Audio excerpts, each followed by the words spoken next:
तो hello friends, कैसे हैं आप लोग। तो मैथमेटिक्स थर्ड का हम लोग वीडियो सीरीज देख रहे हैं और यूनिट नंबर थर्ड हमारा डिस्कस हो रहा है। और आज हम लोग यूलर्स मॉडिफाइड मेथड को डिस्कस करेंगे। और पिछले लेक्चर के अंदर हम लोगों ने यूलर्स मॉडिफाइड मेथड को डिस्कस किया था, सॉरी यूलर्स मेथड को डिस्कस किया था। आज हम उसके मॉडिफाइड मेथड को डिस्कस करेंगे। तो अगर आपने उस वीडियो को नहीं देखा जरूर देख लीजिएगा, क्योंकि दोनों वीडियो एक दूसरे से इंटरकनेक्टेड है। तो जब तक आप उसे नहीं देखेंगे ये चीजें आपको उतनी बेहतर तरीके से समझ में नहीं आएगी। ठीक है, मैथमेटिक्स सर्च का प्लेलिस्ट जो है उसको एक्सेस कर लीजिएगा। प्लेलिस्ट का लिंक आपको नीचे मिल रहा होगा डिस्क्रिप्शन बॉक्स में, आप वहां से उसको एक्सेस कर सकते हैं। ठीक है, और ज्यादा ज्यादा चीजों को अपने फ्रेंड सर्कल में शेयर करिए ताकि वो लोग भी इन चीजों को देकर उनका फायदा उठा सके। ओके, आइए स्टार्ट करते हैं। तो चूंकि आपको पता है कि हम लोग ऑर्डिनरी डिफरेंशियल इक्वेशन डिस्कस कर रहे हैं, जिसमें d y by d x को हम लोग f of x comma y मानेंगे और वाई ऑफ एक्स नॉट किसके इक्वल होगा, वाई नॉट के इक्वल होगा। ठीक है, तो यहाँ पे वाई एक्स जो है वो आपका यूलर्स मॉडिफाइड है, यानी y आपका जो है एट द सेम पॉइंट आपका वहां पे कैरी करेगा। ठीक है, यानी सेम पॉइंट आपका होगा x वाला। ठीक है, अगर हम फॉर्मूला की बात करें जो कि हम लोग यूलर्स मेथड के अंदर फॉर्मूला यूज कर रहे थे, तो वो हमारा फॉर्मूला था yn plus one equal to y n plus h f of x n comma y n, जिसे हम लोग यूलर्स फॉर्मूला बोलते हैं। और ये आपका जो फॉर्मूला है वाई एन प्लस वन, जिसमें आपका y n plus h upon two f of x n comma y n plus f of f x n plus one comma y n plus one and multiply में आपका Y M minus one. तो ये आपका कौन सा method है, ये आपका एक यूलर्स मॉडिफाइड फॉर्मूला है। ठीक है, ये तो हमारा यूलर्स फॉर्मूला हो गया, ये आपका यूलर्स मॉडिफाइड फॉर्मूला हो गया। क्लियर है, कोई परेशानी दिक्कत यहाँ पे आपको नहीं होनी चाहिए।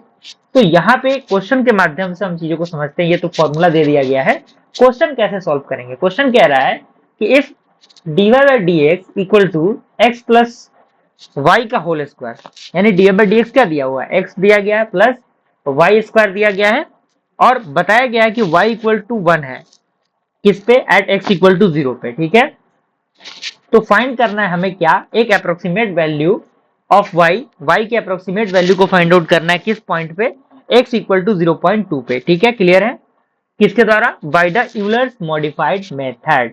और यहाँ पे हमें यह भी बता दिया गया है कि h हमें जो लेना है वो आपका 0.1 लेना है। क्लियर, अब क्वेश्चन में जो जो दिया है उसे हम लोग लिख लेते हैं। क्वेश्चन में h का वैल्यू दिया है 0.1, x नॉट का वैल्यू दिया है 0, y नॉट का वैल्यू क्या दिया है, x not y of x not जो कि आपका क्या है 1 है।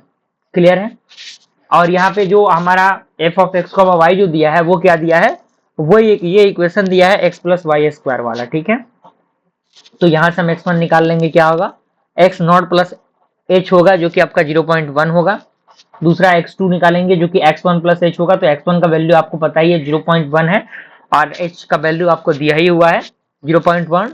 दोनों को जोड़ेंगे तो क्या आएगा, आपका 0.2 आएगा। आ गया, तो हमें फाइंड आउट करना है कि y ऑफ 0.2 पे आपको क्या देखने को मिलेगा। ठीक है, चलिए, तो by the Euler's modified method yn plus one equal to y n plus h of f of x comma x n comma y n. ठीक है, ये आपका इक्वेशन 1 है यूलर्स मॉडिफाइड मेथड का। तो यहाँ पे इक्वेशन 1 हो गया। अगर हम इक्वेशन 2 की बात करें तो ये इक्वेशन ये भी होता है जो कि हमने डिस्कस किया था। तो स्टेप 1 के अंदर हम क्या करेंगे, n के जगह पे 0 पुट करेंगे इक्वेशन 1 के अंदर। ठीक है, यानी जहां जहां n आपको दिख रहा है वहां वहां 1 पुट करिए। तो 1 हमने पुट किया तो ये आपका y1 हो गया, यहाँ पे 1 पुट किया तो आपका x1 हो गया, और यहाँ पे आपका y 0.1, यानी x1 का वैल्यू 0.1 था तो यहाँ पे हमें रख देना है। अब यहाँ पे आपका क्या है, आपका y नॉट यहाँ पे हो जाएगा।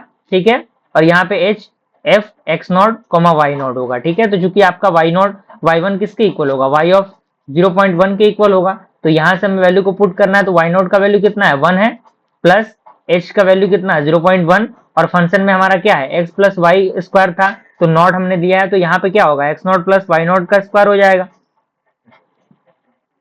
अब चूंकि हमें x नॉट का वैल्यू पता ही है, हमें y नॉट का वैल्यू पता ही है, तो हम दोनों को जोड़ देंगे, ऐड करेंगे, कैलकुलेट करेंगे, तो y1 का जो वैल्यू निकल के आएगा हमारा पास क्या आएगा, 1.1 आएगा। Clear, okay. अब हम क्या करेंगे, n इक्वल टू 0 पुट करेंगे और m is equal to 1 put करेंगे। कहाँ पे पुट करेंगे, इक्वेशन सेकंड के अंदर पुट करेंगे। फर्स्ट मॉडिफिकेशन इन y1, यानी y1 के अंदर हम पहला मॉडिफिकेशन कर रहे हैं, तो y1 और ऊपर आपका क्या लिखना है, पावर में आपको 1 लिखना है। तो आपका क्या बनेगा, y not plus h upon two bracket of f of x not comma y not plus f of x1 comma y1 का ऊपर आपका 0 रहेगा। ठीक है, तो यहाँ से हम सारे वैल्यूज को रखेंगे क्योंकि सारे वैल्यूज हमें पता ही हैं। तो यहाँ पे सारे वैल्यूज को रखेंगे, तो यहाँ पे आपका x not plus y not square plus x1 plus y1 not square. ठीक है, तो यहाँ से सारे वैल्यूज को रख के अगर हम सिंप्लीफाई करेंगे इसको, तो हमें जो y1 और ऊपर पावर 1 जो मिलेगा वो आपका 1.1155, जिससे हम लोग क्या कह सकते हैं, y ऑफ 0.1 पे जो वैल्यू हमें मिल रहा है वो 1.1155 मिल रहा है। ठीक है, ये हमारा पहला स्टेप था। दूसरे स्टेप में हम क्या करेंगे, n इक्वल टू 1 पुट करेंगे इक्वेशन सेकंड के अंदर। तो n इक्वल टू 1 हमने पुट किया तो हमारा जब y2 निकल के आएगा, y ऑफ 0.2 वो आपका 1.2490 आएगा। अब हम n is equal to 1 put करेंगे किसमें, इक्वेशन सेकंड के अंदर, तो हमें फर्स्ट मॉडिफिकेशन y2 के अंदर हमारा क्या मिलेगा, y2 वाला वैल्यू मिलेगा x1 टर्म के साथ।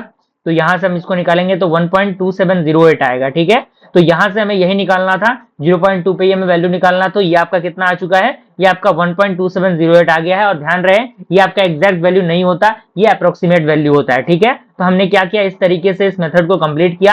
अभी इस मेथड पे जितने भी रिलेटेड न्यूमेरिकल क्वेश्चंस आपके एग्जामिनेशन में पूछे गए हैं, पीवाईक्यू क्वेश्चन को डाउनलोड करिए और उनसे रिलेटेड जो क्वेश्चंस होते हैं उनको प्रैक्टिस करिए। ओके, क्योंकि मैथमेटिक्स है, मैथमेटिक्स के अंदर जितना प्रैक्टिस करेंगे आपके लिए उतना ज्यादा चीजें फायदेमंद रहेंगी। ठीक है, तो मिलते हैं फ्रेंड्स अगले वीडियो में, तब तक के लिए थैंक यू।